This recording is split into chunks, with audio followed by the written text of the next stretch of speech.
পিতা পুত্র পবিত্রাত্মার নামে আমেন।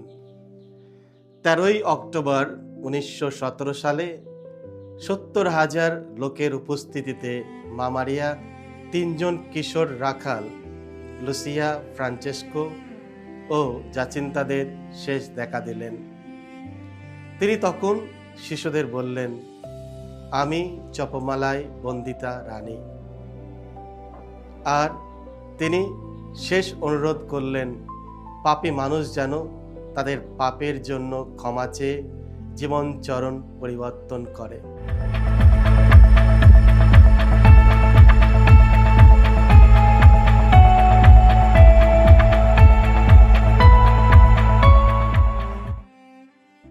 খ্রিস্টে আমার পরম প্রিয়জনেরা, আজ মে মাসের 13 তারিখ, পুনরুত্থানের ষষ্ঠ সপ্তাহ, বুধবার। আর আজ খ্রিস্টমণ্ডলী উদযাপন করছে ফাতিমার রানী মা মারিয়ার পার্বণ। আর এই পার্বণ দিনে ডেলি মান্না, ঈশ্বরের বাণী প্রতিদিন নেওয়া হয়েছে সাধু যোহন রচিত মঙ্গল সমাচার থেকে 16 অধ্যায় 12 থেকে 15 পদ।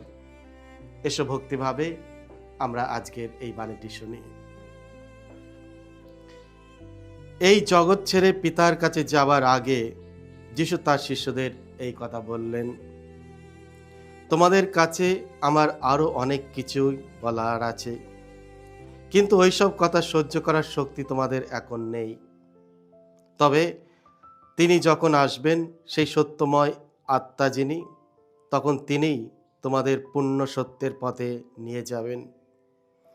তিনি নিজে থেকে কিছুই বলবেন না, বরং তিনি শুধু তাই বলবেন যা তিনি শুনতে পান। আর ভবিষ্যতে যা যা ঘটবে তাও তিনি তোমাদের জানিয়ে দেবেন। তিনি আমাকে মহিমান্বিত করবেন, কারণ যা আমার নিজেরই কথা, তা থেকেই তার বলার কথা তুলে নিয়ে তিনি তোমাদের তা জানিয়ে দেবেন। যা কিছু পিতার সবই আমার, আর সেজন্যই তো আমি বলেছি, যা আমার নিজেরই কথা, তা থেকেই তার বলার কথা তুলে নিয়ে তিনি তোমাদের তা জানিয়ে দেবেন। এই হলো প্রভু যিশুর মঙ্গল সমাচার। প্রভু যিশু তোমার মহিমা উচ্চারিত হোক। খ্রিস্ট আমার পরম প্রিয়জনেরা, আজ খ্রিস্টমণ্ডলী আনন্দের সঙ্গে ফাতিমার রানী মা মারিয়ার পার্বণ উদযাপন করছে।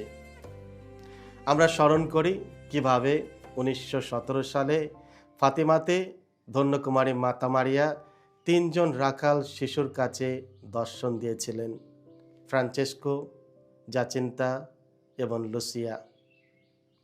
যুদ্ধ, পাপ ও বিভ্রান্তিতে আহত পৃথিবীর মাঝে মা মারিয়া এসেছিলেন প্রার্থনা, অনুতাপ ও আশার বার্তা নিয়ে। মারিয়া স্নেহময়ী জননী। ফাতিমায় মা মারিয়া ভয় দেখাতে আসেনি, তিনি এসেছিলেন একজন মমতাময়ী মায়ের মতো। তিনি মানব জাতিকে আবার ঈশ্বরের কাছে ফিরে আসার আহ্বান জানান। তার বার্তা ছিল খুবই সহজ, প্রতিদিন জপমালা প্রার্থনা করো, পাপ থেকে ফিরে এসো, পাপীদের জন্য ত্যাগ স্বীকার করো এবং ঈশ্বরের করুণার উপর ভরসা রাখো। আজও পৃথিবীতে এই বার্তার প্রয়োজন অনুভব করছে। চারিদিকে হিংসা, ঘৃণা, ভাঙা পরিবার, আসক্তি ও আধ্যাত্মিক শূন্যতা ছড়িয়ে আছে।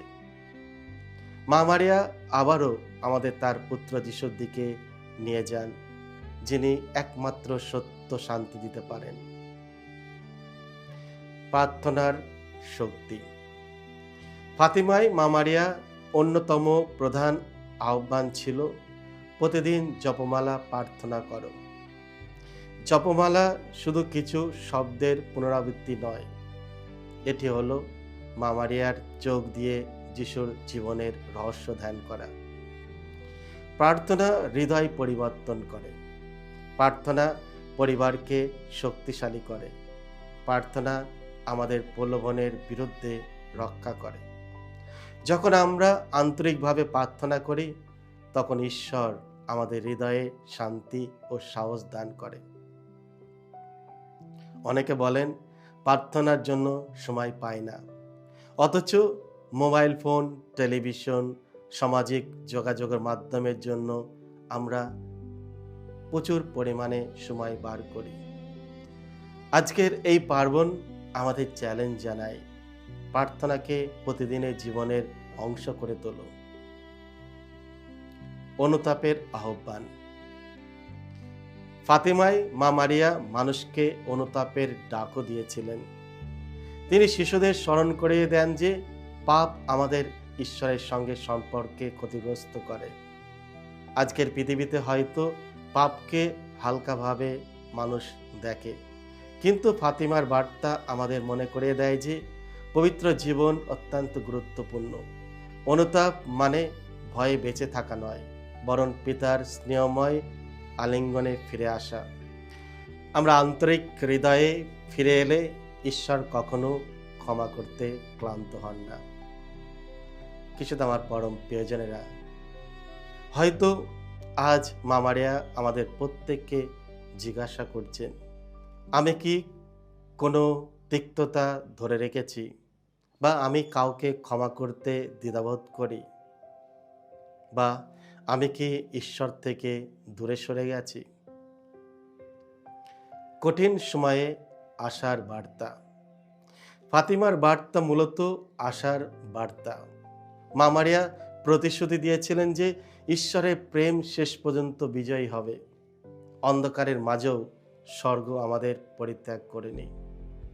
3 জন রাখাল শিশু ছিল সাধারণ ও দরিদ্র, তবু ঈশ্বর তাদের শক্তিশালীভাবে ব্যবহার করেছিলেন। এটি আমাদের শেখায় যে পবিত্রতা শুধু যাজক বা সন্ন্যাসীদের জন্য নয়, প্রত্যেক মানুষ, এমনকি একটি শিশু ঈশ্বরকে হ্যাঁ বলার মাধ্যমে সাধু হতে পারে। খ্রিস্টতে আমার পরম প্রিয়জনেরা, এই সুন্দর পার্বণে আমরা নিজেদের ফাতিমার রানী মা মারিয়ার চরণে উৎসর্গ করি, যাতে প্রার্থনা, অনুতাপ ও খ্রিস্টের প্রতি বিশ্বস্ততায় মধ্যে দিয়ে নিজেদের নতুন করে গড়ে তুলতে পারি। ফাতিমার মা মারিয়া আমাদের পরিবারগুলোকে যিশুর আরও নিকটে নিয়ে আসুক। তিনি যেন বিশ্বের শান্তি ও আমাদের হৃদয়ের শান্তির জন্য মধ্যস্থতা করুক। আমরা বিশ্বাস রাখি ফাতেমার রানী আমাদের মধ্যে রয়েছে। মে মাস পবিত্র জপমালার মাস। যখন আমরা রোজরি মালা জপমালা করি, এসো আমরা আস্তে আস্তে প্রভুর কাছে ফিরে আসি, বিশ্বের শান্তির জন্য প্রার্থনা করি, মানুষের মন পরিবর্তন, বিশেষ করে যারা পাপী তারা যেন ঈশ্বরের কাছে ফিরে আসে, আর আমাদের নিজেদের পরিবারের জন্য প্রার্থনা করি, যাতে ফাতিমা রানী আমাদের প্রত্যেক পরিবারে শান্তি নিয়ে আসে। সকলকে জয় যিশু। ঈশ্বর আপনাদের সকলকে আশীর্বাদ করুন।